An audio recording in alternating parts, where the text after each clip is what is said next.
And we're here at the Nations of Coaches Legacy Summit in Atlanta, Georgia. I'm Jason Romano. This is a Sports Spectrum podcast, and we're joined by Rick Barnes, the head coach of Tennessee. Welcome, Coach. Hey, Jason. Good to see you. It is great to see you. Let's start with the Nations of Coaches and the Legacy Summit. You were honored with an award, a really cool award here, and just were able to speak to a group of coaches at this summit about your faith and the importance. I know Nations of Coaches have meant a lot to you and to your program. Why don't you share a little bit about why they're so important to you?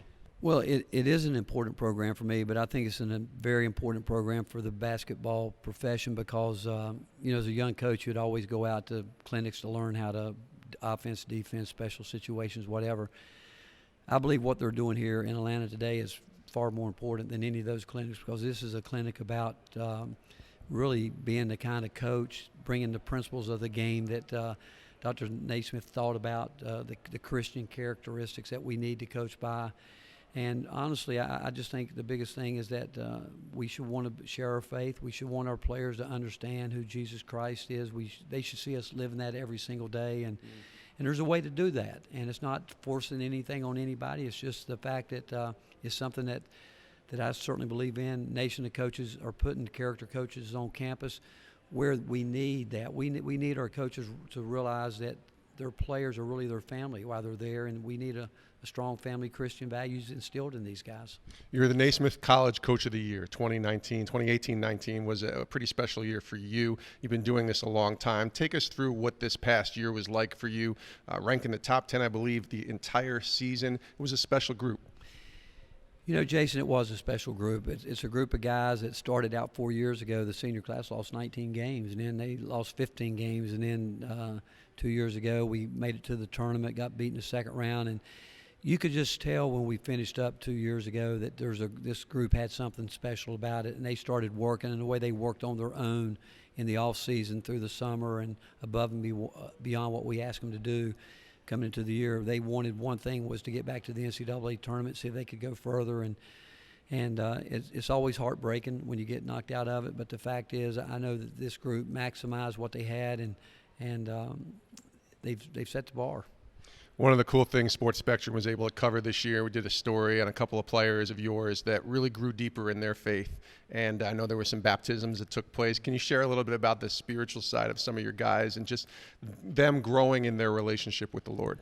Well, we have a great person on our campus. Two people. We have Scott Jackson and we have Chris Walker, who do a great job daily with our guys. And then there's a church, Sevier Heights, has what they call the walk, and it meets on Sunday nights. And a lot of students, not just athletes, but a lot of students go there. And Tim Miller does a great job, and he baptized both Jordan Bowden and Kyle Alexander. And it was a big day for everybody, but it was a big day obviously for them. And it meant a lot because, being there but seeing all their teammates there and truly witnessing what is, I think, the biggest decision those guys can make. And so there's a lot of good things going on our campus, and I'm just glad our guys are involved with it. You've been coaching a long time, and I know many people who know you have said that, you've been the same coach for the most part for many, many years. But something changed recently for you, and you shared the story here at the Nations of Coaches Summit. And I'd love for you to share it with our viewers and our listeners about what the Lord did in your life through what your daughter had to say to you, which is an awesome story. Could you share that? Sure. And like I told the coaches today, I grew up in a home that understood principles, went to church, knew right from wrong, and got into this business. And once I became a head coach, I got on the fast track where I started letting the world dictate the way I thought. Not really. Almost, I'm not going to say run away from what I thought. I think I would still say I was a good guy, but I lost the fact that I wasn't abiding in Christ. And my daughter one day sat me down and with my son and said, "Dad, Mom, and Nick and I, we want to be in heaven, and we're going to be in heaven. But if you died today, you wouldn't be there." And she actually said you would go to hell. And it hurt, and because I mean, it's hard for any father would understand how much you love your daughter, and she's the apple of your eye. But I knew she was right. I left and came back, and I knew she was right, and because I was really running from what I knew was right. I certainly knew what it meant to abide in Jesus Christ, but I was letting the world dictate to me. And what I've learned from that situation, Jason, as much as anything, is once God gets a hold of you, it's not going to be easy. I mean, you're going to. I'm still a work in progress. Believe me, I am. And every day I have to get on my knees and ask the Lord to help me through the day and help me through the temptations and the pitfalls that are staring at you every single day. But what I learned is that He gets a hold of you. He's not going to let you go. He's going to keep crafting you, and he, we know that he is the potter and we're the clay, and I'm just praying that He'll continue to mold me to be the person He wants me to be. So that's a powerful story. How did that change the way you went about coaching just in the past few years once you got that, I guess, epiphany, if you will, or that, awakening from what your daughter had to say?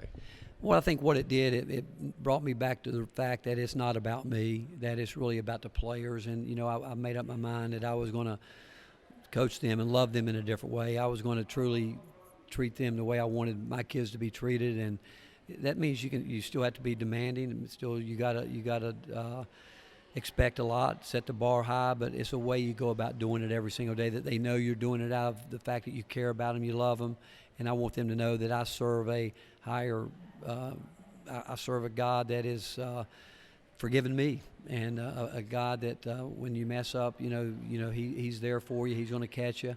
And so I think more than anything, I've probably become a little bit more patient, which has not been one of my great virtues in the past, but I do think that's probably has helped me as much as anything. You mentioned that word forgiveness, and you told another story. I love listening to you share your testimony to these coaches here at the Nations of Coaches Summit about asking former players when you were at Providence for forgiveness, and just going back because you didn't feel like you did things properly or you weren't truthful with those players. Can you share a little bit about what took place? Because that's part of the transformation here too, and being honest and open about who you are.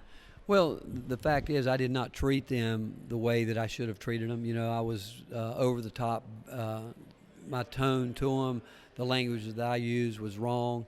It's not the kind of language that I would want my son, my daughter to be around. But like I said, I had gotten into a dark place, and again, it was just the fact that I thought I was all that, but it was important to me that I went back and apologized, especially to some players that I know that I had crossed the line with, and it was an emotional time. It was a time that some tears were shed with it, obviously, but I'm thankful that God allowed that to happen, and I know that I'm better for it, and I know that I still need forgiveness. I need it every day, but what I don't want to do is ever treat a player in a way that God would look at me and say, you shouldn't be doing that. I want to treat him the way God has treated me, and what He's done, He's loved me. He's never quit on me. He's stayed with it, and talk about patience. He's been patient, and so I don't want to lose any of that. I know you talked about when you were let go from coaching at Texas, and kind of talked about how you said, well, this is God's plan. It's not me being fired. It's just, okay, God has a different plan, and here's where we're going. And then Tennessee came, and then there was an opportunity after this season where some people were talking about maybe you're not going to be at Tennessee anymore, but you came back. And I wonder about your faith in knowing God's plan for your life and making it clear that Tennessee was still the place to be. Can you share a little bit about where prayer came in and that discussion about making the decision to remain at Tennessee? Well, what you just said about prayer was the key, and I had a lot of great people around me in Knoxville, Tennessee that cared about me, and I expressed to them why this opportunity was in front of me and what I'd grown up with watching, UCLA basketball.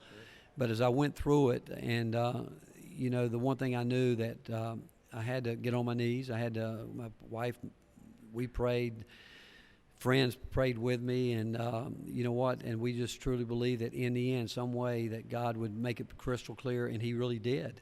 And the fact is, I do think that He is sovereign. I think He's got a plan for all of us, and I think He puts things in front of us, and I think that He put that there. And for what reason, maybe I don't know totally yet, but I just know this, that He's blessed me to have an opportunity like I have in Knoxville, Tennessee, at the University of Tennessee, with the people I'm around, the city that I'm in, the state that I'm in, and I just hope that I can do everything I can to do His work and let people know, because I do think the most important thing is to tell people about him. Last couple questions here with Rick Barnes on the Sports Spectrum show.